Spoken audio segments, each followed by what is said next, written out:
जिससे हम भगवान शंकर के हो जाएं और शिव हमारा हो जाए और हम देवाधिदेव महादेव के उस धाम में सदा निवास कर लें।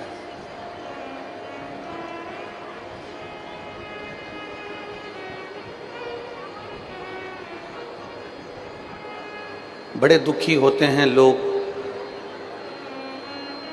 कई लोग कह देते हैं हम बड़े दुखी हैं, बड़े तकलीफ में हैं, बड़े कष्ट में हैं।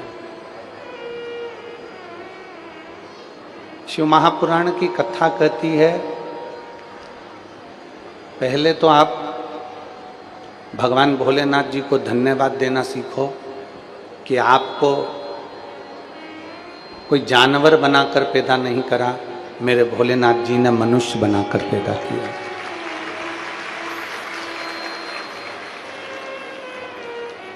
झिंगुर का जन्म हो जाता, चींटे का जन्म हो जाता, चींटी का जन्म हो जाता, चील पक्षी का जन्म हो जाता, कोई जानवर का जन्म हो जाता तो दुख होता। और उसकी कृपा, उसकी दया, उसकी करुणा, उसकी उदारता इतनी है कि उसने मानव का जो जन्म दिया, उसने जो मनुष्य का शरीर दिया वो साधारण नहीं दिया।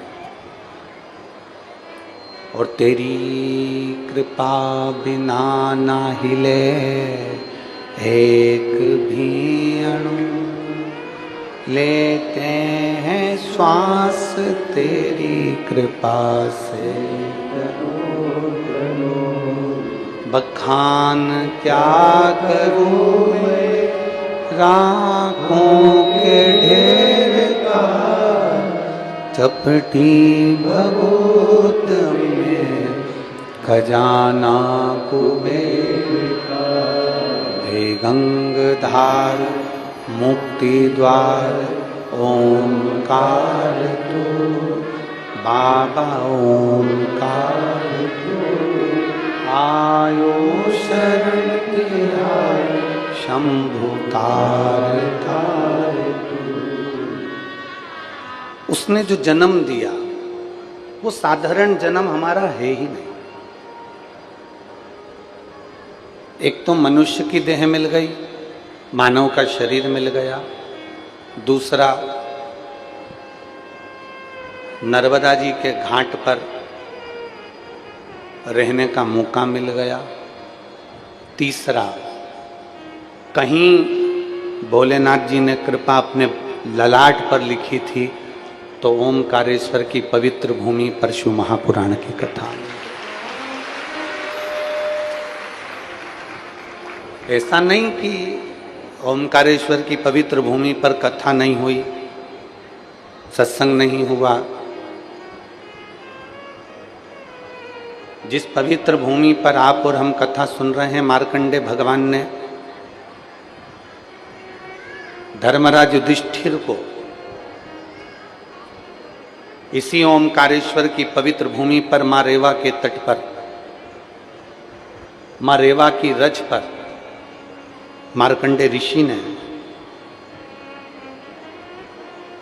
धर्मराज युधिष्ठिर को ओमकारेश्वर ज्योतिर्लिंग का पूरा चरित्र श्रवण कराया था कि ओमकारेश्वर बाबा का प्रागट्य कैसे हुआ।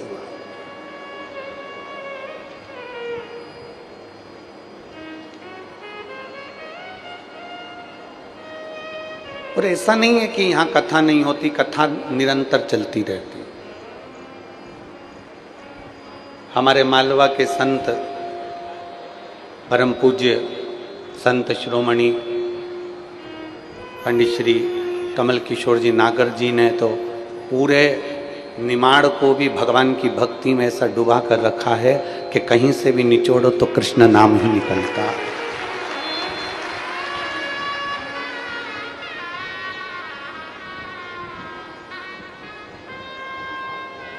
ये भारत की भूमि के वो संत हुए हैं पंडित श्री कमल किशोर जी नागर, जिन्होंने एक छोटे से छोटे मनुष्य से लेकर बड़े से बड़े व्यक्ति को भी भगवान कृष्ण की अविरल भक्ति को कटोरा भर भर कर पिलाया। ऐसा नहीं कि इस क्षेत्र में कभी कथाएं नहीं हुई, बहुत होती हैं। पर यदि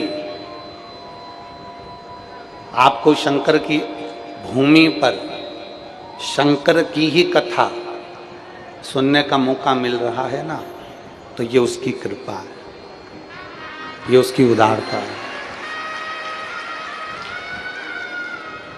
चलो अच्छा, एक बात बहुत अच्छे से सुनिएगा।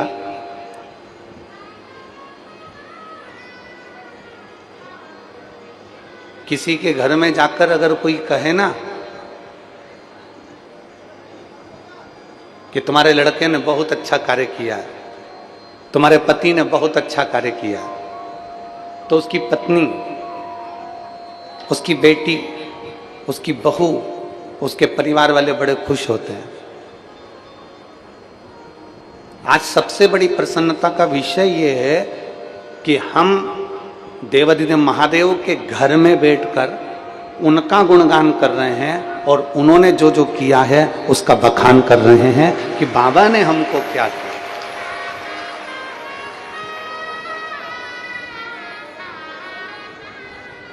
ये उसकी उदारता है, ये उसकी करुणा है। और बिना करुणा के कोई नहीं बैठ सकता। किसी की सामर्थ्यता नहीं है कि कोई पंडाल में जाकर बैठे या टीवी के सामने बैठे और कथा को सुने। कल एक पत्र था, समय थोड़ा सा कम था इसलिए हम उस पत्र का जवाब नहीं दे पाए। उस पत्र में एक बहन ने लिखा कि भगवान से हमारा संबंध क्या होना चाहिए।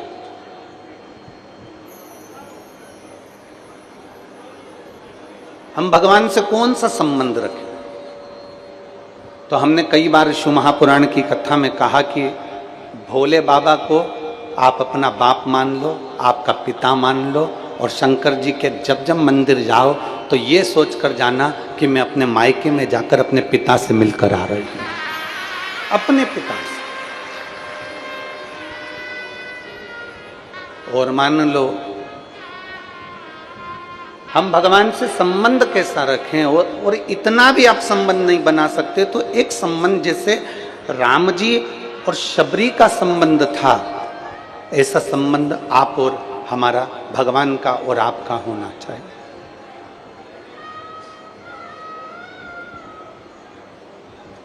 शबरी का और राम जी का संबंध कैसा था? शबरी को गुरुजी ने कह दिया था कि भगवान आएंगे।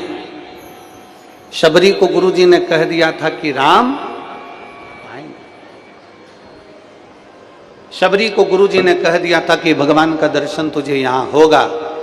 तो शबरी रात दिन भगवान की इंतजार करती थी। गुरु मातंग बाबा ने ये नहीं कहा था शबरी को कि राम परसों आएंगे, कि कल आएंगे, कि नरसों आएंगे, कि 3 तारीख को आएंगे, कि 4 तारीख को आएंगे, कि 8 तारीख को आएंगे, कि 9 तारीख को आएंगे, कि 10 तारीख को आएंगे। ये नहीं बोला था। बस मातंग ऋषि ने शबरी अम्बा से कह दिया था कि राम, जम के बोलो जरा। पर यह नहीं बताया कि कितनी तारीख को आएंगे, कब आएंगे, कैसे आएंगे, किस जगह पर आएंगे।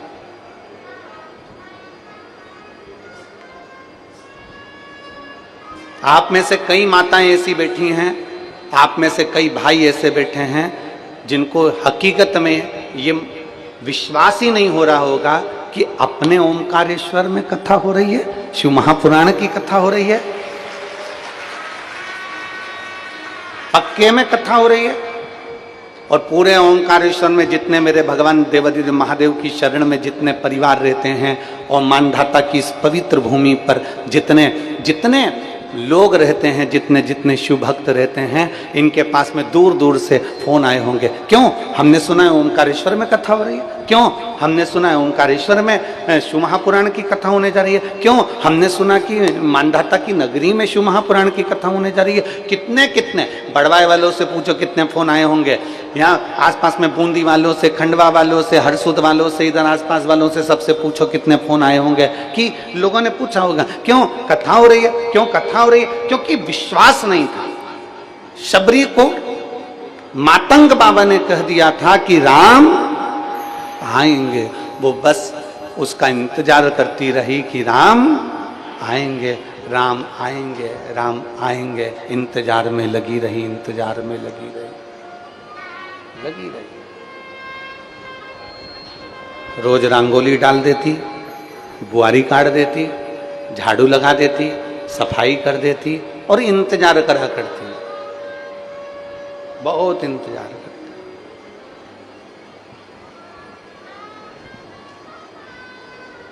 अब बताओ, शबरी के दरवाजे पर राम आए कि नहीं आए?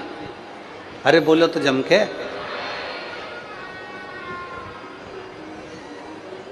आपके लिए ओमकारेश्वर बाबा ने शिव महापुराण बुलाई कि नहीं बुलाई?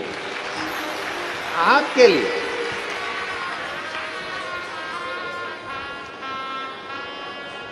और मैं दोनों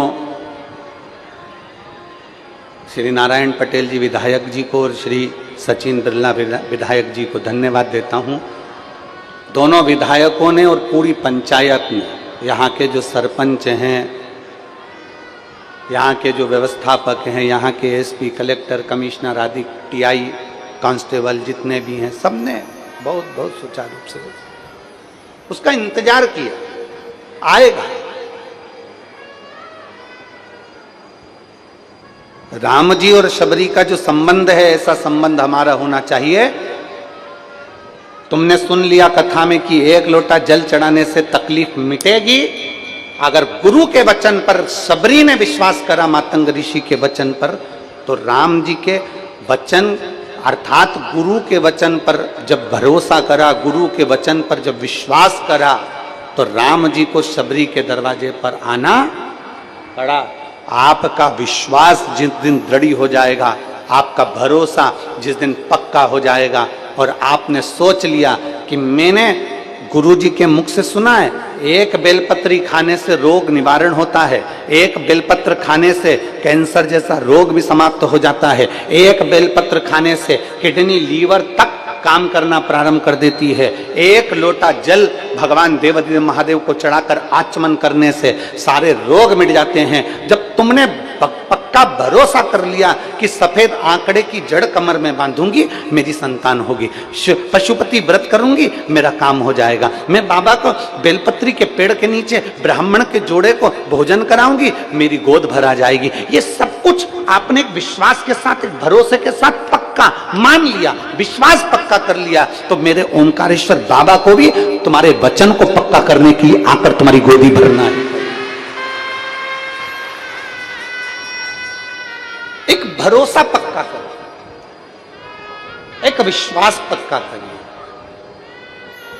और तेरा ही दिया मैंने खाया पिया है, तेरा शुक्रिया है, तेरा शुक्रिया है, मुझे भोले बाबा बहुत दे दिया है, तेरा शुक्रिया है, तेरा शुक्रिया है। ये जायदाद दी है, औलाद दी है, मुसीबत में हर वक्त इमदाद दी है, तेरा ही दिया मैंने खाया पिया है, तेरा शुक्रिया है, तेरा शुक्रिया, तेरा शुक्रिया है, तेरा शुक्रिया। ये उसकी कृपा से मिला, ये उसकी दया से मिला, ये उसकी करुणा से मिला। संबंध रखना है ना आपको, तो वो संबंध रखो जो शबरी और राम का रहा है। संबंध रखना है आपको, तो वो संबंध रखो जो एक बेटी, एक बेटा और एक बाप का होता है। एक संबंध रखो, बिना संबंध के कुछ नहीं, कुछ नहीं।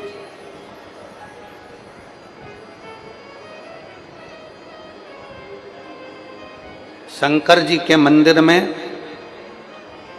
पार्वती माता जरूर होती है। बोलो सही है कि गलत है? शिव जी के मंदिर में गणेश जी की मूर्ति रखी कि नहीं रखी वो कोई नहीं देखेगा। शिव जी के मंदिर में सदानंद कार्तिकेय की मूर्ति रखी कि नहीं रखी वो कोई नहीं देखेगा। पर शिव जी के मंदिर में नंदी है कि नहीं वो कोई नहीं देखेगा। पर शिव जी के मंदिर में माता पार्वती है कि नहीं वो जरूर देखेगा, जरूर।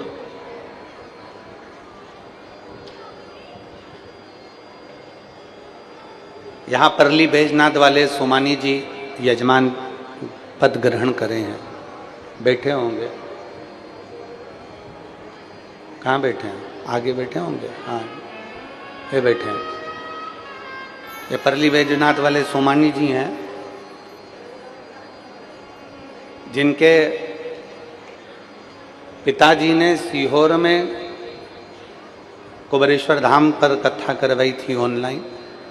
तब उन्होंने संकल्प लिया था कि 12 ज्योतिर्लिंग में जब जब कथा हो तो बाबा ऐसी कृपा करे कि हम भी यजमान पद ग्रहण करें। उज्जैन, फिर ओमकारेश्वर, ऐसी कृपा बनी हुई है कि, और इसमें से कई ऐसे यजमान हैं जो उज्जैन में भी बने, फिर यहां पर भी बने। नियम ले लिया कि बाबा तू देते रहना, और तू देते रहेगा तो मैं तेरी कृपा से 12 ज्योतिर्लिंग में से किसी एक ज्योतिर्लिंग में तो ऐसी कृपा कर देगा कि मैं भी यजमान पद ग्रहण कर लूंगा।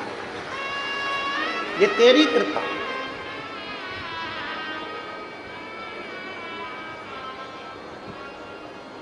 शिव मंदिर में गणेश जी हैं कि नहीं पता नहीं। शिव मंदिर में कार्तिकेय हैं कि नहीं पता नहीं।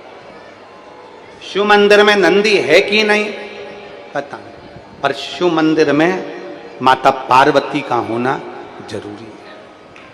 क्यों पार्वती का होना क्यों जरूरी है?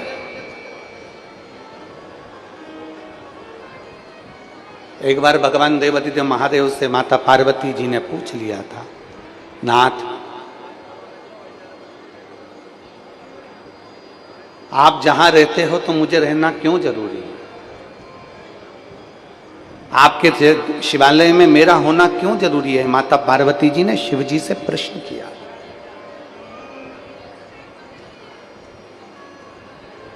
भगवान देवादिदेव महादेव ने कहा था, सुनो पार्वती, संसार में जन्म लेने वाले ऐसे कई बच्चे हैं जिनकी माता नहीं है। संसार में जन्म लेने वाले ऐसे कई बच्चे हैं जिनके पिता नहीं हैं। संसार में जन्म लेने वाले ऐसे कई हैं जो एक अवस्था के अनुकूल धीरे धीरे धीरे धीरे जिनकी माता चली जाती है, पिता चले जाते हैं और वो अकेला अकेली वो रह जाता है।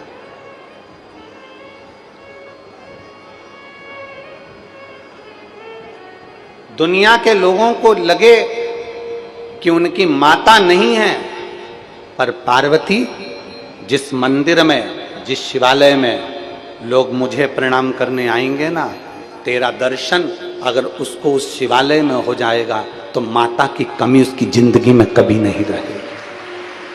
माता की कमी कभी जिंदगी में नहीं रहेगी। और सुन पार्वती, मैं विश्वास हूं तू श्रद्धा है।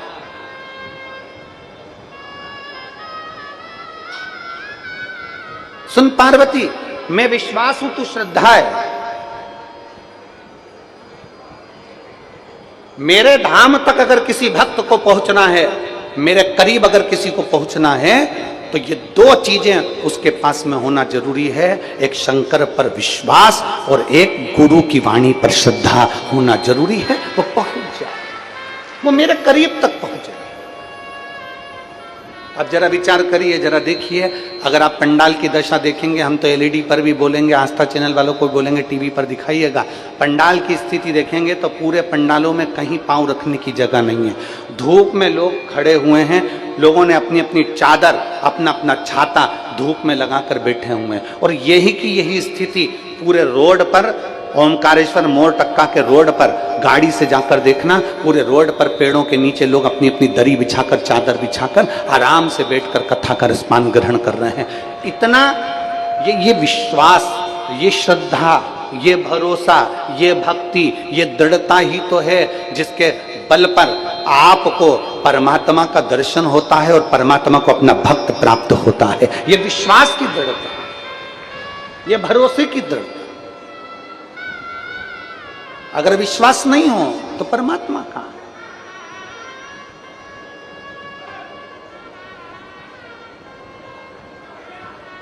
और मैंने आंगन नहीं बुआरा, कैसे आएंगे प्रभु, अब तक गंदा पड़ा है द्वारा, कैसे आएंगे, कैसे आएंगे प्रभु, कैसे आएंगे प्रभु, कैसे आएंगे भगवान, कैसे आएंगे प्रभु, अब तक गंदा पड़ा है द्वारा, कैसे आएंगे। हमारे रोज घर की झाड़ू लगाते हो, रोज घर का पोछा लगाते हो, रोज घर को साफ करते हो, रोज घर को क्लीन करते हो, तो निवेदन है रोज 1 बजे या 2 बजे जो शिव महापुराण की कथा आपको सुनने को मिले उसको सुनो, जिससे ये दिल में भी पोछा लगता रहे, ये मन भी क्लीन होता रहे, ये मन भी साफ होता रहे। जरूरी है, उसका साफ होना जरूरी है। जिस पवित्र भूमि पर मार्कंडे बाबा ने धर्मराज युधिष्ठिर को शिव महापुराण की कथा का वाचन किया, स्कंद पुराण का रेवा खंड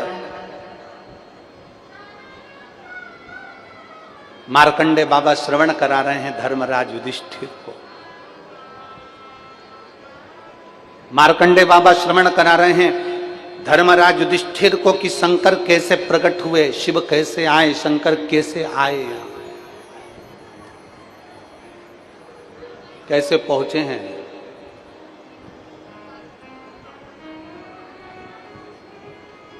महाराज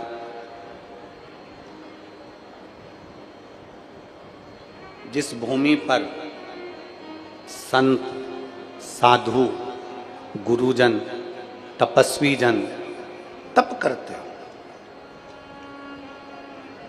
तपस्वी तप करते, उस भूमि पर ओमकारेश्वर बाबा का प्रागट्य होना। और बहुत ध्यान देना,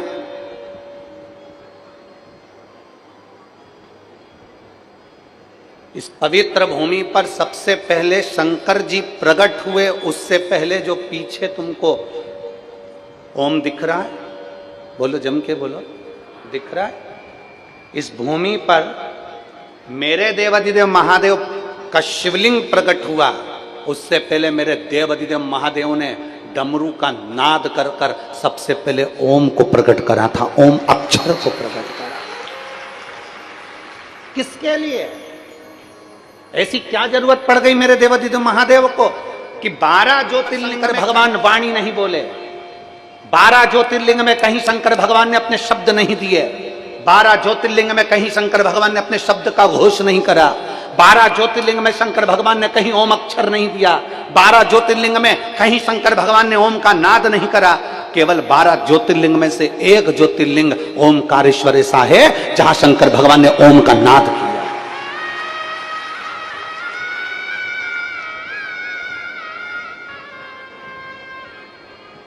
काशी में भगवान शंकर ने ओम का नाद नहीं करा, उज्जैनी में शंकर भगवान ने ओम का नाद नहीं करा, 12 ज्योतिर्लिंग के चरित्र को उठाकर देखिए, 12 ज्योतिर्लिंग के पूरे पूरे चरित्र का स्मरण करिए, 12 ज्योतिर्लिंग के पूरे पूरे वेद और पुराण का शास्त्र का अध्ययन करिए। कहीं पर भगवान शंकर ने ओम का नाद नहीं करा। केवल एक मां रेवा का तट, ये पवित्र भूमि ओमकारेश्वर की, जिसमें सबसे पहले शंकर भगवान ने ओम का नाद किया है।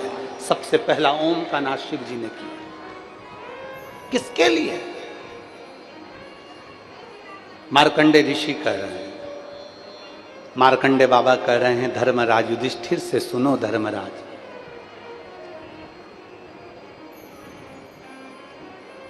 60,000 राक्षस असुर दानव एक साथ एकत्रित हुए और उनका नाम कालके हुआ। कितने असुर, कितने राक्षस? 60,000 असुर, 60,000 दानव, 60,000 राक्षस, 60,000 असुर एक साथ एकत्रित हो गए तो उनका नाम कालके असुर हुआ, कालके दानव हुआ।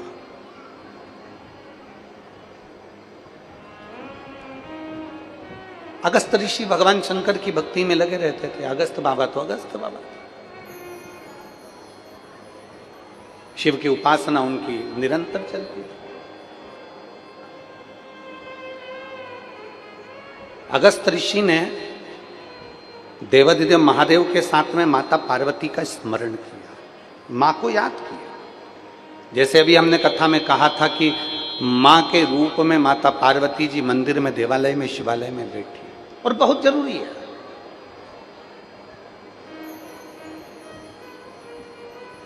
घर में मां का होना और हाथ में माला का होना। जिसके घर में मां है और हाथ में माला है, उसका नाश दुनिया में कोई नहीं कर सकता।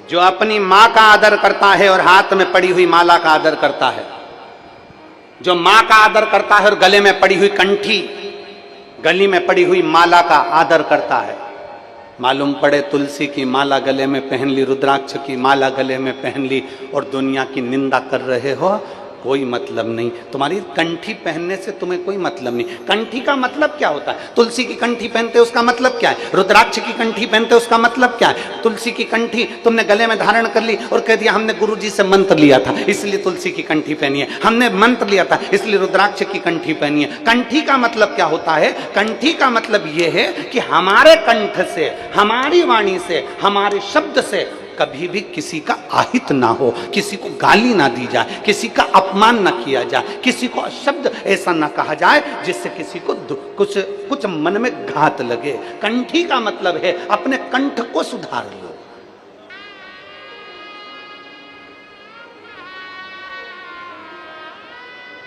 अपने कंठ को सुधारना मतलब कंठी का। मंगलसूत्र का क्या मतलब है? चलो री मेरी जीजियो निमाड़ वाली, बोलो तो जरा जल्दी। मंगलसूत्र का क्या मतलब है? गले में जो मंगलसूत्र पहना रहता है उसमें काले मोती, लाल मोती और बीच बीच में सोने के मोती पड़े रहते हैं।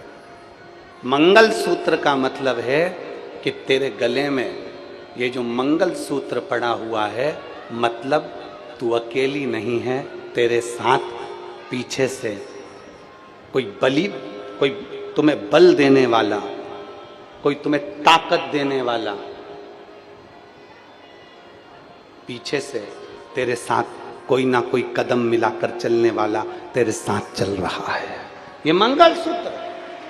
और मंगलसूत्र में जो काले धागे हैं, सोने के दाने हैं, काले दाने, सोने के दाने, फिर काले दाने, फिर सोने के दाने, लाल दाने, फिर सोने के दाने, ये हमें बताते हैं कि हमारे मंगलसूत्र को देखकर अगर एक जैसे काले काले के दाने मंगलसूत्र में नहीं होते, एक जैसे सोने सोने के दाने मंगलसूत्र में नहीं होते, उसमें काला और पीला, काला लाल पीला उस मंगल सूत्र में दाने होते हैं। वो ये बताता है शादी के समय पर जब दूल्हा दुल्हन के गले में मंगल सूत्र पहनाता है तो मतलब मंगल सूत्र का मतलब वो दूल्हा दुल्हन के गले में इसलिए पहना रहा है कि तुम मुझसे शादी कर रही है। इस मंगल सूत्र को देख लेना, इसमें आधे दाने काले हैं, आधे दाने पीले हैं। अर्थात जिंदगी एक जैसी नहीं चलती, कभी काली जिंदगी रहेगी, कभी पीली जिंदगी रहेगी, कभी सुख की जिंदगी रहेगी, कभी दुख की जिंदगी रहेगी। मैंने तेरे गले में मंगलसूत्र पहनाया है, मैंने तेरे गले में मंगलसूत्र धारण कराया है, इसलिए तू ये अंदाजा लगा कर रखना कि मंगलसूत्र का एक एक दाना एक जैसा नहीं होता। मंगलसूत्र में भी काले और पीले दाने होते हैं, सोने के और काले दाने होते हैं, लाल और काले दाने होते हैं। उसी तरह अपनी जिंदगी में भी अच्छे दिन और बुरे दिन आते रहते हैं, घबराना नहीं। मंगलसूत्र में आखिरी में एक नीचे कटोरी आ जाती है। बोलो बोलो, जम के बोलो जरा, जी जी हो, सही है गलत है? पर एक निवेदन आप सबसे करेंगे, हम पहले भी व्यासपीठ से करते हैं, आज भी कर रहे हैं। सोने की कोई चेन, कोई मंगलसूत्र, कोई अंगूठी, कोई महंगा पर्स, कोई पैसा लेकर आप कथा के पंडाल में बिल्कुल मत आओ। आप तो मेरे बाबा के होकर आओ, मेरे शंकर को लेकर जाना है। इसलिए जब हीरा रूपी डायमंड, जब शिव पुराण रूपी मिल रहा है तो तुम्हारे कीमती सामान को अपने अपने घर में छोड़कर आया करो, मत बिल्कुल मत आओ, उसको लेकर नहीं आओ। मंगलसूत्र में काला पीला, सोने का फिर काला, और आखिरी में आ जाती है एक छोटी सी, जम के बोलो, कटोरी, कोई छोटा सा पेंडिल। अर्थात पति अपनी पत्नी के गले में मंगलसूत्र पहनाते समय कहता है ये सुख और दुख की जिंदगी चलती रहेगी, पर हिम्मत मत हारना, आखिरी में मंगलसूत्र में कटोरी आती है। उसी तरह एक दिन अच्छे दिन बाबा जरूर देता है, निश्चित है। बोल बम का नारा है, सारी समस्या का हल आएगा।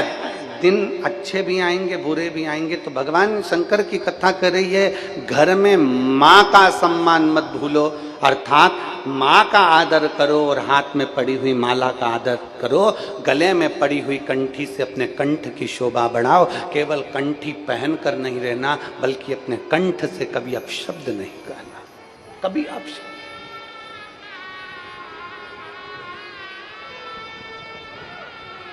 ना जाने कितने कितने पुण्य हम अपनी जिंदगी के कर बैठते हैं, तब जाकर कोई अच्छा कार्य हो पाता। हम कल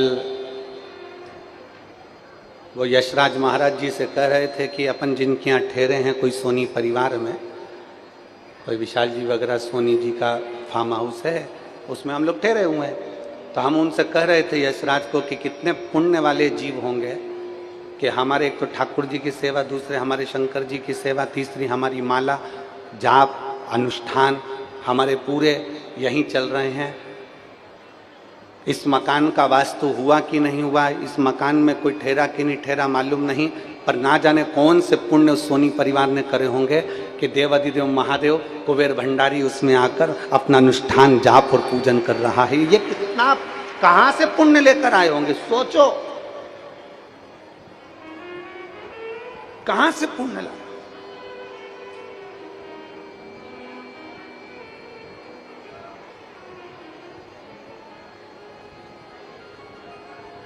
और पतंग उड़े आकाश माने, डोर थारा हाथ मार। पतंग उड़े आकाश माने, डोर थारा हाथ मार। ओ बाबा मारी पतंग ऊंची राख जे, भोले बाबा मारी पतंग ऊंची राख जे। शंभु बाबा थारा चरण कमल माराख जे, भोले बाबा थारा चरण कमल में। अपनी कंठ में जो कंठी पड़ी है उसकी शोभा है। मां और माला दोनों की इज्जत करना चालू कर दो।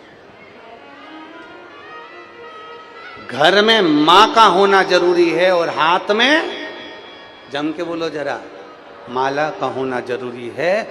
घर में मां रहती है तो तुम्हारा बाल मां का नहीं होने देती है, और हाथ में माला होती है तो वो डूबने नहीं दे सकती,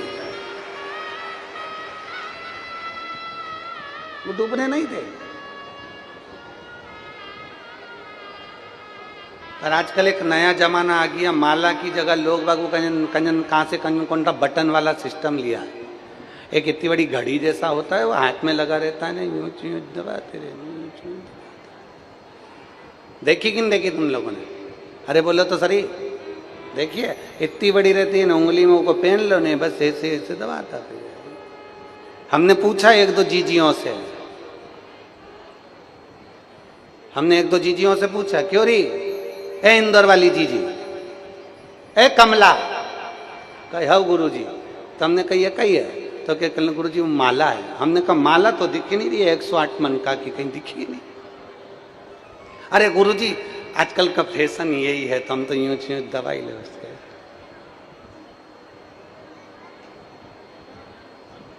हमने भी कहा ठीक है, माला फेरते थे तो बीच में सुमेरु आता था, और सुमेरु आता था तो वहां से माला को पलट लेते थे। तो भगवान भी एक माला जैसी पलटाती थी, भगवान हमारी ग्रह दशा को पलट देता था। भगवान भी हमारी ग्रह दशा को पलट देता था। अब तुम्हारे पास में दबाने के लिए यूं यूं दबाओ तो भगवान भी तुम्हारा गला दमिच लेगा। अब उससे कौन सा तुम्हें पुण्य मिल रहा है? रुद्राक्ष की माला जपते थे तो हमारी इंद्रियां उसके अनुकूल रहती थी। तुलसी की माला जपते थे तो भगवान हमारी इंद्रियों को संयमित रखता था। वो बटन दबाने से कौन सी संयमता रहेगी ना। इतना भी फैशन मत लाओ जिसमें परमात्मा पीछे हट जाए और तुम्हारा फैशन आगे बढ़ जाए। हर हर, इतना भी फैशन नहीं चाहिए, बन सके। और मेरा तो, हम लोग तो हमेशा शिव महापुराण के माध्यम से एक निवेदन करते आए हैं, और आज आप लोगों से भी कर रहे हैं, हाथ में माला भले ना हो, हाथ में भले माला मत रखो, पर शिव महापुराण कथा कहती है अपने दिल से महादेव को दूर मत रखो, अपने करीब में रखो शिव को। और शिव को करीब रखने का फल, एक पत्र आया देखो,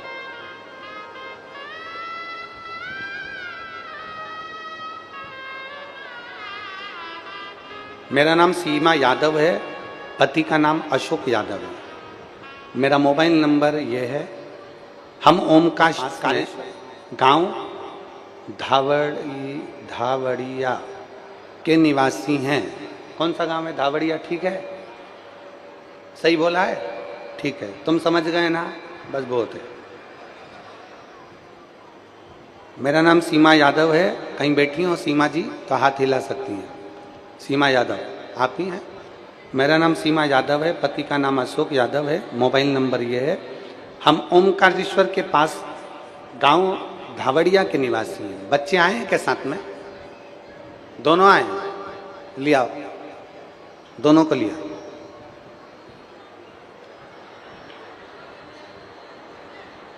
लिया लिया। धावड़िया के निवासी हैं। मेरी शादी को 17 साल हो गए थे गुरुदेव, और शादी के 17 साल पूरे हो चुके थे, पर कोई संतान नहीं थी। हमने डॉक्टरों से बहुत इलाज कराया, 5 बार तो IVF कराया। अब आप लोग पत्र पढ़ रहे होंगे एलईडी पर, तो आप लोग आस्था चैनल पर भी पत्र पढ़ रहे होंगे, तो उसमें पढ़ रहे होंगे। हमने डॉक्टरों से बहुत इलाज कराया हुआ, 5 बार IVF, 3 बार टेस्ट बेबी होने पर भी फायदा नहीं हुआ। तब हमने बेलपत्री के नीचे खीर वाला प्रयोग किया, फिर भी गोद नहीं भरी।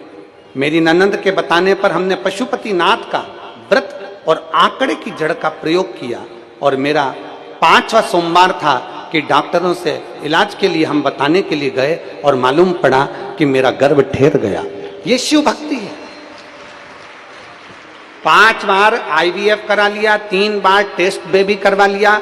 17 साल में ऐसा कोई जगह नहीं थी जहां पर जाकर हमने विनती ना करी हो। 17 साल में जगह जगह से गोद भरवाई, फिर भी संतान का सुख नहीं हुआ। अब लोग इंतजार करते हैं 1 साल, 2 साल, 3 साल, 4 साल, 5 साल, 6 साल, 7 साल, 8 साल, 9 साल, 10 साल, इससे ज्यादा कौन इंतजार करेगा कि अब औलाद होगी? किसको मालूम? कौन सोचेगा कि औलाद का सुख होगा?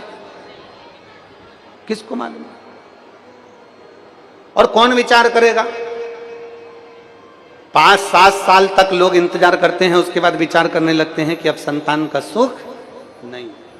अब तो डॉक्टरों को दिखाना पड़ेगा। डॉक्टरों को भी दिखाया, आईवीएफ भी करवाया, टेस्ट भी करवाया, और 1 बार नहीं 3 बार करवाया। आखिरी में हार कर बैठ गए गुरुजी। तब मेरी ननंद के कहने पर पशुपतिनाथ का व्रत किया, और पशुपतिनाथ का व्रत करा। सफेद आंकड़े की जड़ को लाकर हम पति पत्नी ने शिव जी के मंदिर में जाकर शंकर जी के ऊपर से घुमाकर तुमरुकेश्वर महादेव के नाम से कमर में बांध ली। और बाबा की कृपा ऐसी हुई गुरुदेव कि 12 अप्रैल 2022 को हमारे घर में 2 पुत्रों ने जन्म लिया। हम बाबा को धन्यवाद देने के लिए।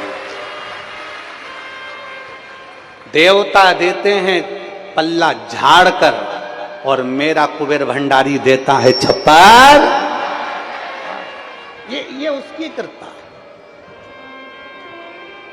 अब ये तो पत्र है 17 साल का। अब एक पत्र आया है, देखिए।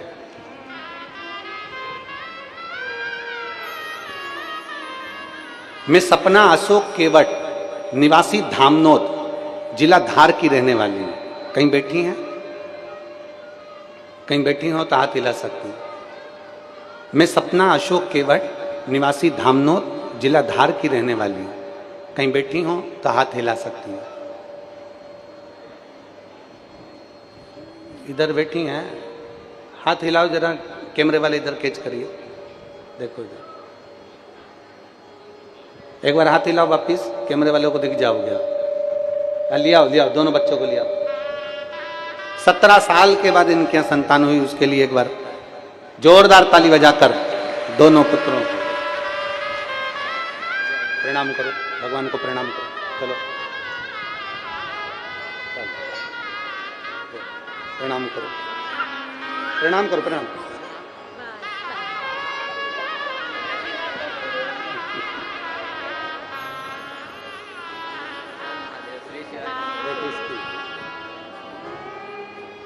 किसकी है?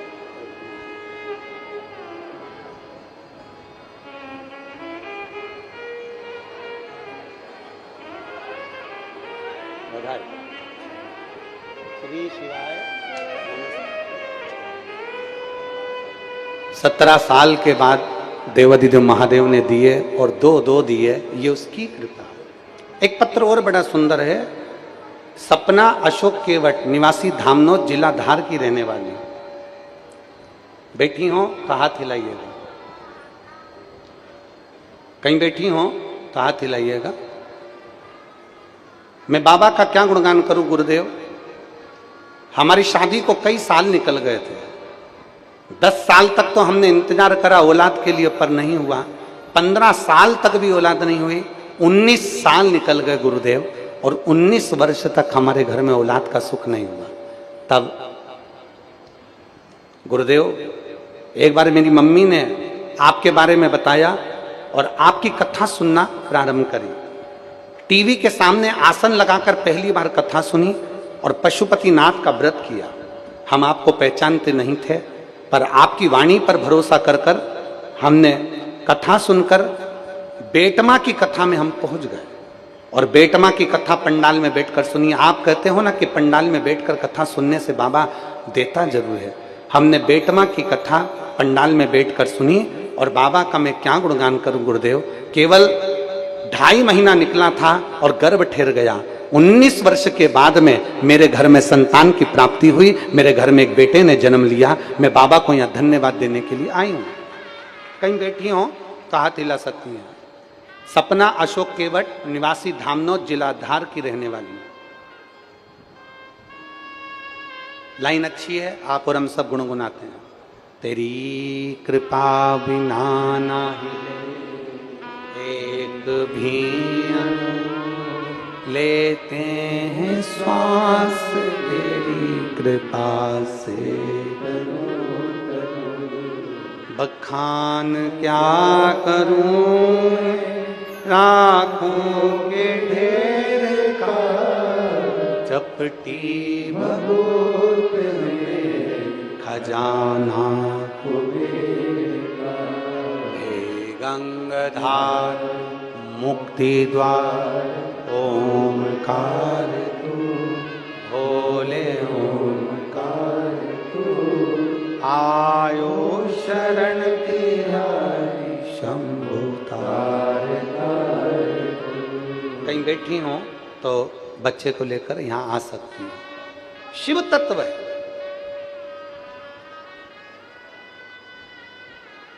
हमारे भरोसे को, हमारे विश्वास को हम जितना दृढ़ करेंगे, जितना दृढ़ करेंगे, हम जितना अपना भरोसा पक्का करेंगे, मेरा महादेव सुनेगा जरूर। फिर कहेंगे कोई लेट बनता है, कोई जल्दी बनता है, शिव को जल चढ़ाने वाला एक दिन सेठ है।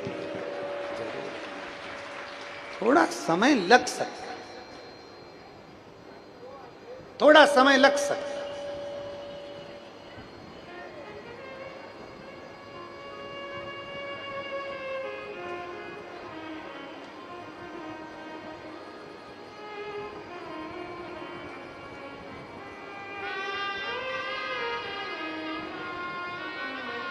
कल अब हम बोलेंगे ना तो तुम लोग कहोगे कि गुरुजी ऐसा बोल जाते हैं, तो कई दिनों तक विवाद चलता रहता है।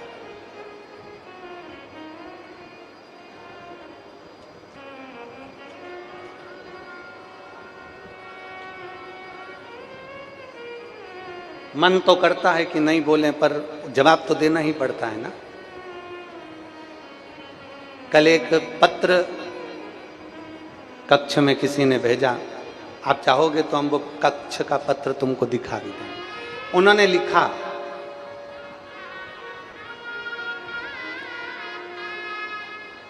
हमारी ड्यूटी तो यहीं बाबा ओंकारेश्वर के यहीं लगी रहती है। आप कल कथा में इतना इतना वर्णन कर रहे थे कि शंकर को जल चढ़ाने से ये होता है, शिव जी सुनते हैं, बाबा ऐसा करते हैं, बाबा झोली भरते हैं। हमारी ड्यूटी तो यहीं ओमकारेश्वर में है, और मैं कई साल से यहाँ पर ड्यूटी दे रहा हूँ। उसके बाद मेरे बाबा क्यों नहीं सुन रहे? अब हम बोलेंगे ना तो लोगों को काली मिर्ची लग जाएगी।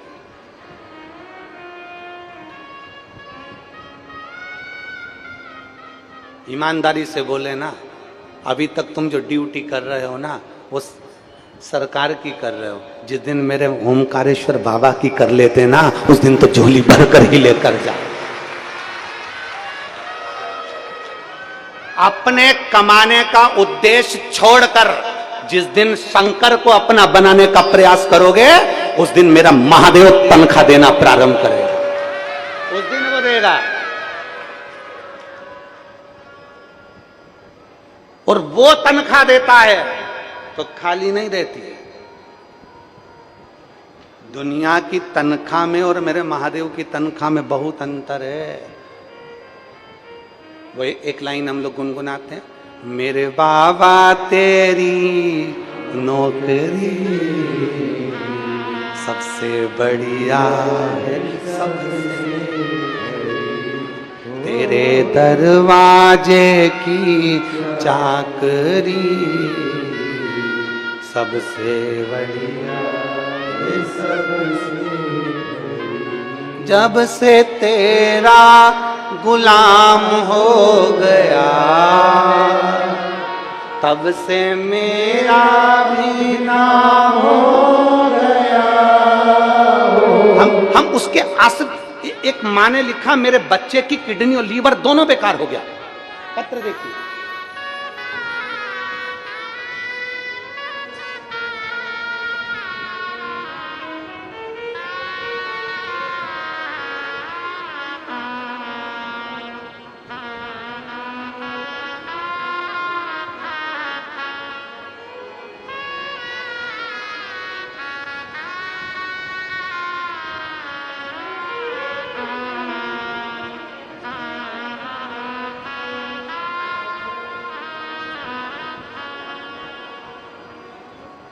अब देखिए जरा, दुनिया की नौकरी और परमात्मा की नौकरी में क्या अंतर है, जरा इस पत्र में देखिएगा।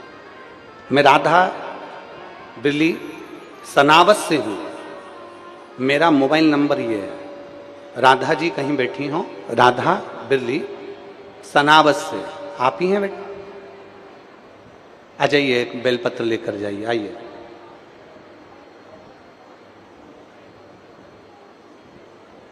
मैं राधा बिरली सनावत से हूँ, राधा बिरला सनावत से हूँ, मेरा मोबाइल नंबर ये है। गुरुजी, मैं रुद्राक्ष के जल का और शंकर के श्री शिवाय नमस्तुभ्यम मंत्र का वर्णन करना चाहती हूँ। मेरी बहन 8 जून 2023 को अचानक बीमार हो गई। डॉक्टर को दिखाया तो उन्होंने कहा कि इसकी लीवर और किडनी दोनों पूर्ण तरह से खराब हो गई है। किडनी भी काम नहीं कर रही और लीवर भी काम नहीं कर रहा। ये मात्र आधे घंटे का समय इसके पास में है। आप पत्र को पढ़ेंगे तो उसमें लिखा केवल आधे घंटे का समय इसके पास में। इसका लीवर भी खराब हो चुका है, किडनी भी खराब हो चुकी है। पूरा घबरा गए। अचानक उसकी बात सुनकर बहुत टेंशन में आ गए। उसको वेंटिलेटर पर डाल दिया गया। वेंटिलेटर पर डाला तब हम सीहोर किसी को भेजे और वहां से रुद्राक्ष बुलवाए। शंकर जी के मंदिर में जल चढ़ाना प्रारंभ करा और रुद्राक्ष का जल उसको गलाकर उसके शरीर पर लगाना प्रारंभ करा। डॉक्टर के हिसाब से मात्र आधा घंटा जीवित रहेगी, यह कह दिया गया था। फिर जब हमने शरीर पर उसके रुद्राक्ष का जल मला, श्री शिवाय नमस्तुभ्यम कहकर शंकर को जल चढ़ाकर उसके मुख पर डालना प्रारंभ करा, उसके होठों पर लगाना प्रारंभ करा, बाबा की ऐसी कृपा हुई कि आज मेरी बहन ठीक हो गई और उसका लीवर और किडनी काम करना प्रारंभ कर। अब जब से तेरा गुलाम हो गया, तब से मेरा भी नाम हो गया। जब से तेरा गुलाम हो गया, तब से मेरा भी नाम हो गया। वरना औकात क्या थी मेरी, वरना औकात क्या थी मेरी, सबसे बढ़िया सबसे मेरे बाबा तेरी नौकरी सबसे बढ़िया सबसे। कोई कहे कि हम वहां नौकरी कर रहे हैं, हम वहां सर्विस कर रहे हैं, हम वहां ड्यूटी कर रहे हैं, फिर बाबा हमारी क्यों नहीं सुनता? उसका कारण है तुमने ड्यूटी करी होगी वो अपनी जगह पर, किसी से तेज बोल दिए होगे अपनी जगह पर, किसी कोई काम तुम्हारे हाथों से कुछ ऐसा वैसा भी हो गया होगा, अपनी जगह पर है। जिस दिन तुम मेरे बाबा की ड्यूटी करते हैं ना, उस दिन तुम्हारे मुख से अब शब्द भी नहीं निकलता और एक काम तुम्हारे हाथ से गलत नहीं होता। मेरा बाबा उसको संभाल लेता, संभालता। पाप किससे नहीं होता? संसार में कोई संत, कोई साधु, कोई गुरु, कोई महात्मा, कोई व्यक्ति, कोई बेटा, कोई बेटी, कोई जवान, कोई बुढ़ा एक बार आकर कह दे कि हमने पाप नहीं किया। एक कोई आकर कह दे कि हमने पाप नहीं किया। पाप किससे नहीं होता? 4 स्थान पर हर व्यक्ति से पाप होता है। झाड़ू लगाते समय छोटे छोटे जीव मर जाते हैं, पाप हो गया।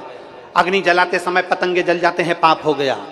स्नान करते समय, कपड़े धोते समय छोटे छोटे जीव मर जाते हैं, उसका पाप हो गया। चलकर जाते हैं, पांव के नीचे छोटे जीव मर जाते हैं, पाप हो गया। पाप किससे नहीं होता? कोई कितना भी दूध का धुला हुआ कह दे हमने पाप नहीं करा। संसार में जन्म लिया है, मृत्यु लोक में आए हो तो पाप तो तुम्हारे हाथों से होगा ही होगा, चाहे कुछ भी कर लो, पाप तो होना है। पर शिव महापुराण की कथा कहती है अनजाने में अगर पाप होता है तो महादेव उसको माफ करता चले जाता है, पर जानबूझकर पाप करोगे तो महादेव भी माफ नहीं कर सकता।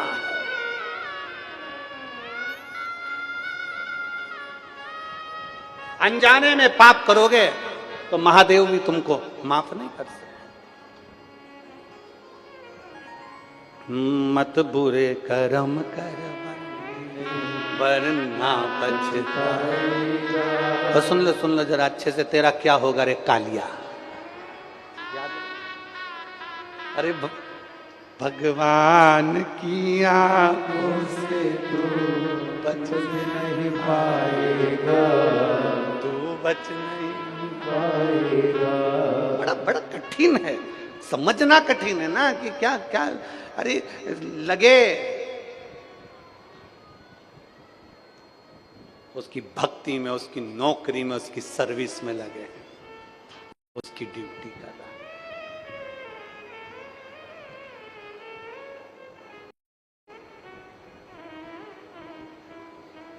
कभी कभी एक आप लोगों ने शिव महापुराण की कई वीडियो अगर आपके पास में आई होगी तो आपने देखा होगा। एक उज्जैन की कथा में एक बूढ़ी माँ आई थी, उसका वीडियो बहुत वायरल हुआ था, आप लोगों ने देखा भी होगा। उसके साथ में एक शंकर का शिवलिंग था, नर्मदेश्वर। वो जो खाती थी ना अपने महादेव को खिलाती थी। अगर आप लोगों ने वीडियो देखा होगा तो उसमें बूढ़ी माँ का देखा होगा, त्रिपुंड लगाई हुई थी और जमीन पर बैठी है, पत्तल में भोजन रखा, पहले महादेव को खिला रही है, फिर रख।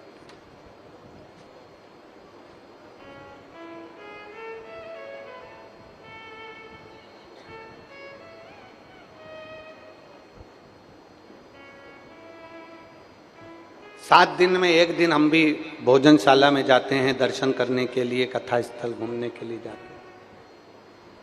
बूढ़ी माँ मिली दूसरे दिन, तो हमारे पास में एक दिन पहले वीडियो आया तो हमने उससे पूछा, माँ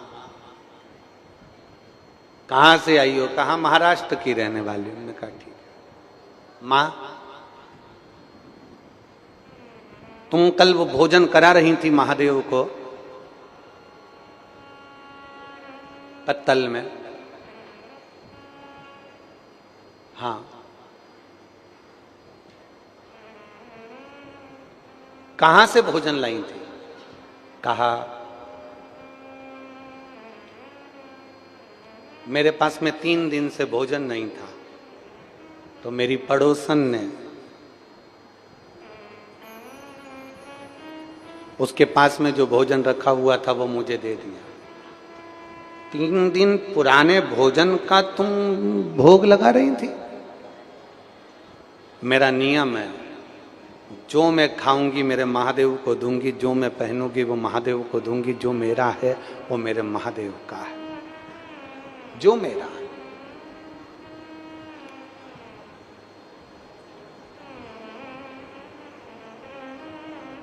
जो मेरा है वो मेरे महादेव का है।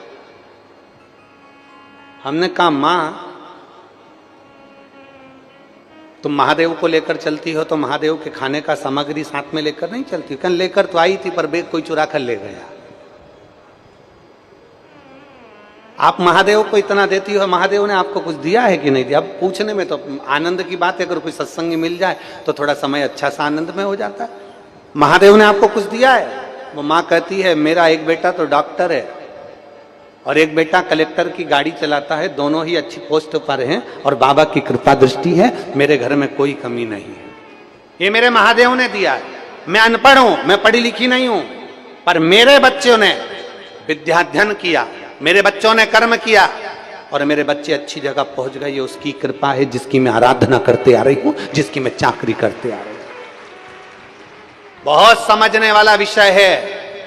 तुम्हारे घर में संपदा ज्यादा हो, धन वैभव ज्यादा हो, सत्ता ज्यादा हो, चाहे तुम्हारी कुर्सी पद प्रतिष्ठा कितनी भी बड़ी हो, चाहे तुम अच्छे अच्छे ओहदे पर बैठे हो, चाहे तुम मिनिस्टर, चाहे तुम कलेक्टर, चाहे तुम जो पद पर विराजमान हो, चाहे तुम्हारे पास में जो पद जो प्रतिष्ठा है, पर सबसे बड़ी प्रतिष्ठा और पद जब होता है जब तुम्हारी खुद की औलाद तुम्हारे कहने पर चले, तो समझ लेना कि तुम्हारा पद बड़ा है। दूसरे पर रुआब झाड़ना सरल है, अपनी औलाद को सतमार्ग बताना कठिन है।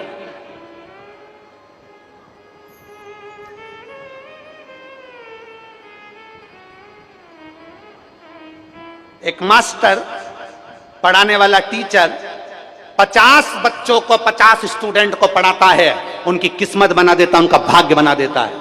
पर एक टीचर अपने ही बच्चे को उस तक नहीं पहुंचा पाता। कारण क्या होता है? वो दूसरे आएंगे तो पांव पड़ेंगे, दूसरे आएंगे तो सम्मान देंगे, सर सर, दूसरे आएंगे तो आदर करेंगे, दूसरे आएंगे तो सलूट ठोकेंगे। पर आपकी औलाद आपके चरण नहीं छू पाती, आपकी औलाद आपको प्रणाम नहीं कर पाती, आपकी औलाद आपका सम्मान नहीं कर पाती। उस समय हृदय कछोटता है कि मैंने इतना करा तो किसके लिए करा, मैंने गाड़ी बंगला जमीन जायदाद सत्ता वैभव संपदा किसके लिए बनाई। जब मेरी औलाद मेरी ना सुन रही है, मेरी औलाद मेरा कहना नहीं मान रही है, मेरी औलाद मेरा सम्मान नहीं कर रही है, मेरी औलाद मेरा सत्कार नहीं कर रही है, तो मैंने वैभव किसके लिए करा, मैंने नौकरी किसके लिए करी, मैंने तनख्वाह किसके लिए लाया, मैं इतना वैभव किसके लिए बनाया। जब औलाद नहीं पूछ रही तो मैं किसके लिए कर रहा हूं। उस जगह पर याद आती है कि ये गुलामी मैंने संसार की करी, अगर ये गुलामी मैंने महादेव की करी होती तो मेरा बेटा भी संस्कारित होता, मेरा परिवार भी संस्कारित होता, मेरा बेटा भी संस्कारित होता और मेरा परिवार भी संस्कारित होता, और मेरा बेटा आज मेरा सम्मान कर रहा होता, मुझे प्रणाम करता। दूसरे के बच्चे प्रणाम कर रहे हैं, दूसरे के बच्चे सलूट ठोक रहे हैं, दूसरे के बच्चे आकर सत्कार कर रहे हैं, और खुद के बेटा बेटी बाप बेटा सोफे पर और वो पांव पसार कर बैठे हैं, और जहां ऑफिस में पहुंचे तो sir sir sir sir sir दुनिया करती है, और मालूम पड़े औलाद सम्मान ना करे तो काय का सर।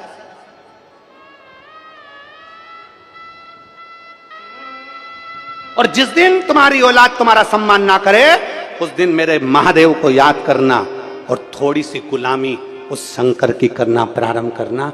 फिर तुम्हारे बच्चों में जो बदलाव आएगा, तुम्हारे बच्चों में जो संस्कार मेरा महादेव देगा, फिर उसको देखना कि तुमने जो दिया और मेरे महादेव ने जो दिया उसकी तनख्वाह में क्या अंतर आया, फिर उसकी देने में क्या अंतर आया, फिर उसकी गुलामी करना। मेरे बाबा तेरी नो सबसे बढ़िया है, सबसे जब से तेरा गुलाम हो गया।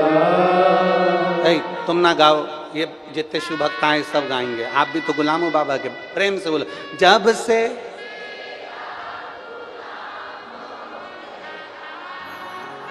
तब से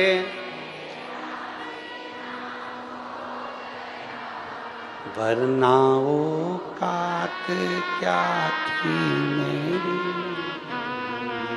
सबसे। बहुत बढ़िया, कितना जोरदार गाते हो रे तुम लोग, नजर उतरवा लेना हो, शिव कृपा है। हम उसकी चाकरी कर रहे हैं, हम उसकी नौकरी कर रहे हैं, हम उसकी ड्यूटी कर रहे हैं, और जब हम उसके लिए कर रहे हैं तो खाली नहीं जा। एक पत्र है देखिए,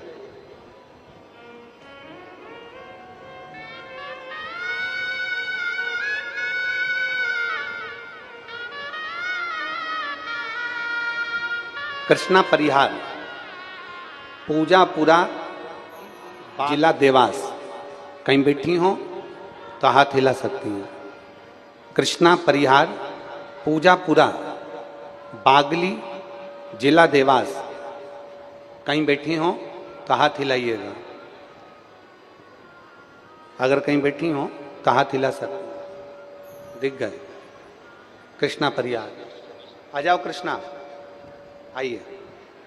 कृष्णा परिहार, पूजापुरा, बागली, जिला देवास।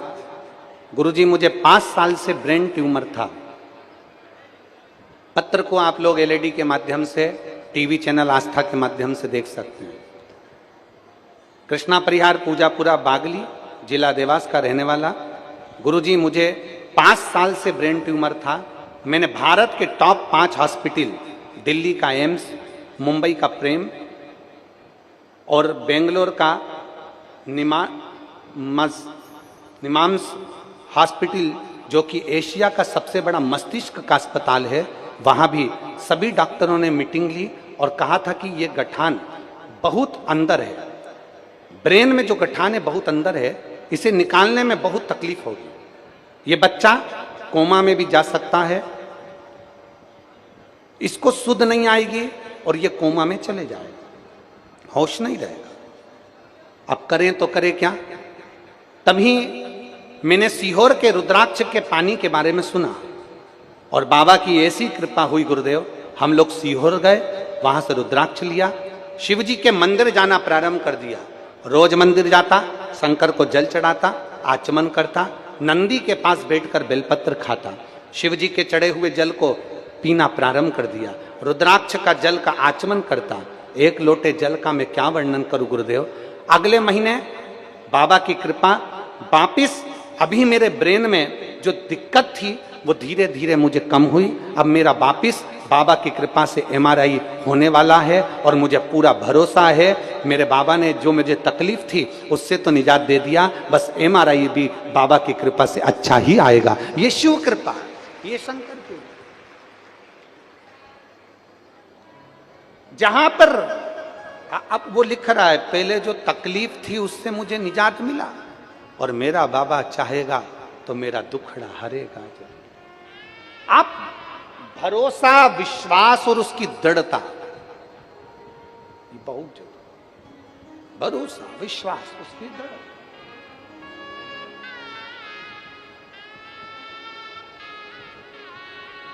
अरे खाली ना जाता दर से तुम्हारे, खाली ना दर से तुम्हारे, मैं भी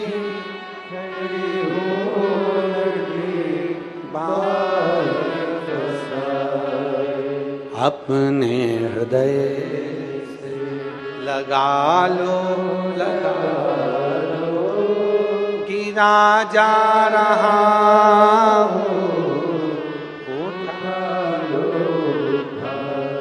भोले अपने दर से अब तो ना टारो, गिरी जा रही हूँ,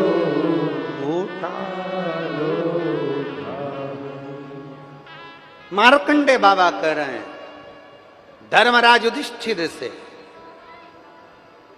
60,000 असुरों ने मिलकर पूरी पृथ्वी को तहस नहस करने का विचार कर, जिनका नाम था काल के असुर, दानव।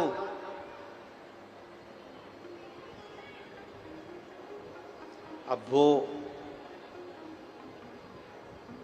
काल के दानव सारे की सारे 60,000, जैसे ही ऋषियों को मालूम पड़ा, संतों को मालूम पड़ा, गुरुजनों को मालूम पड़ा, तो उन्होंने यज्ञ अनुष्ठान करना प्रारंभ कर।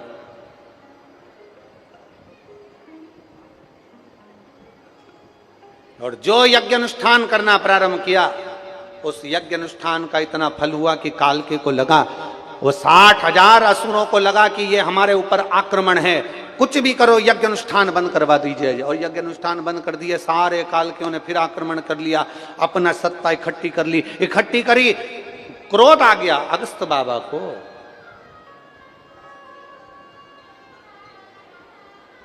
अगस्त बाबा को क्रोध आया, देवताओं ने जाकर उनसे विनती करी, निवेदन करा, आप कुछ करिए। अगस्त ऋषि ने कहा करूं क्या, पृथ्वी पर मैं इनको मारने के लिए जाता हूं, इनको संहार के लिए जाता हूं, इनको भस्म करने के लिए जाता हूं, तो ये सब तो जल के अंदर जाकर छुप जाते हैं, अब करें तो करें क्या।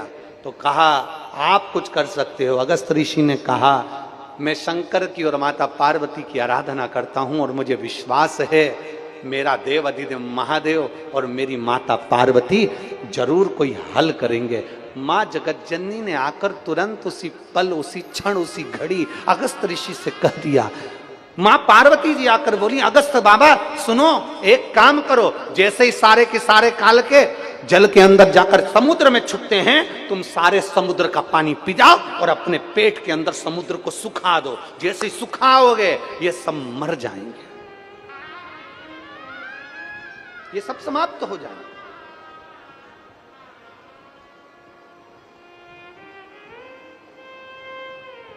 आ जाओ।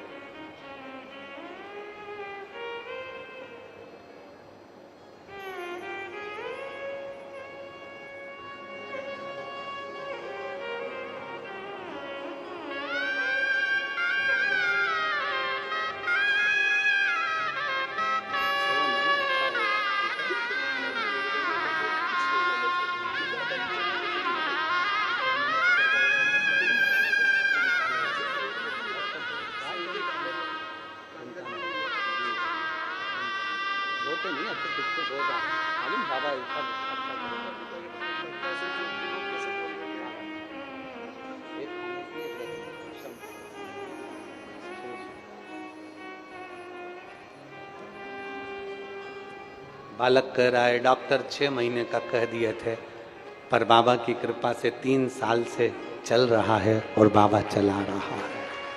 शिव तत्व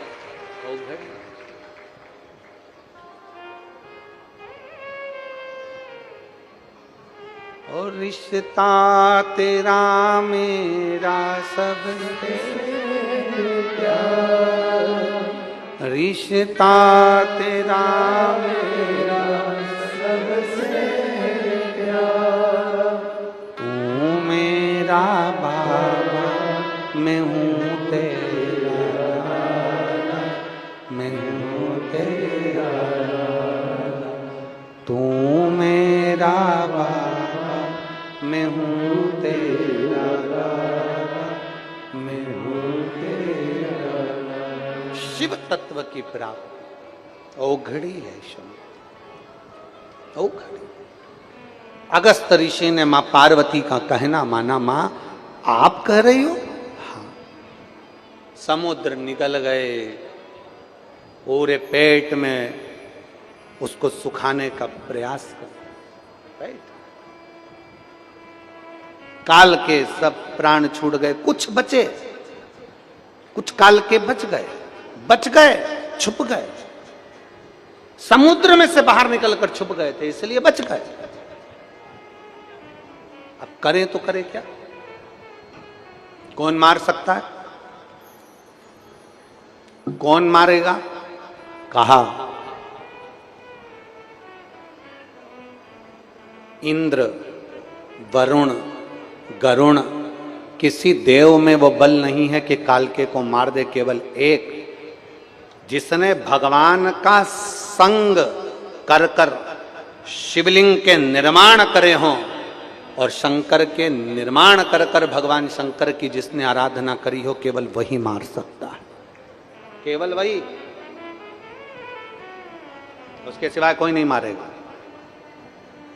जिसने शिव की आराधना करी, शंकर की आराधना, जिसने शिवलिंग का निर्माण कराओ और शंकर उसको बल देंगे तो वो मरेगा, नहीं तो नहीं मर सकता। अब कौन मारेगा? कौन मार सकता? इंद्र ने अपने सारथी मातली को भेजा। इंद्र के सारथी का नाम था मातली। शिव भक्त को लाने के लिए शंकर भक्त को ही भेजा जाता है। कई माताएं आप लोग जब आ रही होगी ना, तो आप लोगों ने विचार करा होगा, इसने भी कह दिया मैं चलूंगी, उसने भी कह दिया मैं चलूंगी, उसने भी कह दिया मैं चलूंगी, सबका आने का था। पर जब गाड़ी तैयार हो गई, चलने की तैयारी हो गई, सूचना मिल गई कि गाड़ी बहुत दूर रुक रही है, पैदल बहुत चलना पड़ेगा, इतने में 2-3 खसक गई, 2-3 खसक गई। अब वो 2-3 खसक गई, उसकी जगह कोई 2-3 दूसरी, अर्थात मेरे देव अधिदेव महादेव को जिसको बुलाना था, जिसके ललाट पर लिखा है, अब भगवान अगर सबको बुला लेगा तो सबकी गोदी भरना पड़ेगी, सबकी झोली भरना पड़ेगी, जो मांगेगा देना पड़ेगा। तो शंकर भगवान भी सोचता है कि चलनी लगा दूं, छनते छनते आएंगे। शिवजी भी तो सोचते चलते चलते आओ, थोड़े थोड़े कम करके, जितने कम यहां पहुंचेंगे उस हिसाब से उनकी व्यवस्था मुझे करना पड़ेगा, करना। देवाधिदेव महादेव, शंकर का भक्त इसको मार सकता है, शिव का भक्त। अब उसको लेने के लिए किसको भेजे? अर्जुन एक ऐसे हैं जो भगवान शंकर के शिवलिंग का निर्माण करते हैं। अर्जुन एक ऐसे हैं जो भगवान शंकर के मंदिर का निर्माण करवाते हैं। अर्जुन एक ऐसे हैं जो शिव तत्व में डूबे रहते हैं। अर्जुन एक ऐसे हैं जो भगवान कृष्ण की संगति पाकर भगवान शंकर की पूजन में लगे रहते हैं। भगवान कृष्ण ने अर्जुन को शंकर की पूजन का विधान बताया। भगवान कृष्ण ने अर्जुन को पाशुपत्य अस्त्र का विधान बताया। भगवान कृष्ण ने अर्जुन को भगवान शंकर के पूजन का विधान बताया। भगवान कृष्ण ने अर्जुन को शंकर की आराधना का विधान बताया। कि शिव कैसे प्रसन्न होंगे। अर्जुन भगवान शंकर की आराधना में लगा रहता था, भगवान शिव की भक्ति में लगा रहता था। बालू रेत उसका शिवलिंग, कंकर उठा लेता उसकी पूजन करता, कहीं जाता शिवलिंग का निर्माण करता। अर्जुन शंकर की पूजन में लगा रहता। तो अर्जुन शंकर के भक्त हैं। शंकर के भक्त को लेने के लिए शंकर के भक्त को ही भेजा जाता है। इंद्र स्वयं नहीं गया, इंद्र स्वयं नहीं गए अर्जुन को लेने के लिए। इंद्र ने किसको भेजा? अपने सारथी मातली को भेजा। मातली कौन? मातली कौन है? इंद्र के सारथी मातली कोई साधारण नहीं है। मातली का नियम था अपनी धर्म पत्नी के साथ बैठकर, इंद्र का सारथी मातली अपनी धर्म पत्नी के साथ बैठकर भगवान शंकर की आराधना किया करता था, शिव की आराधना करता था। और मातली का एक नियम बड़ा पक्का था, इंद्र के रथ का सारथी था मातली। जब इंद्र का रथ चलाने के लिए वो बैठता था तो एक बार महादेव को याद कर कर भगवान शिव का नाम उच्चारण कर कर फिर रथ पर बैठता था। एक बार मुख से उच्चारण करता था, हर हर महादेव, उच्चारण कर कर फिर रथ पर बैठता। वो मातली है।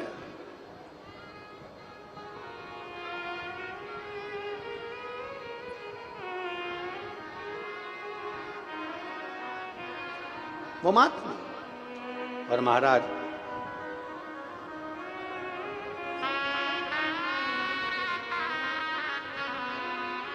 मैंने जब से भोले जी तेरा नाम लिया, अभिमान दिखाना छोड़ दिया। मैंने जब से भोले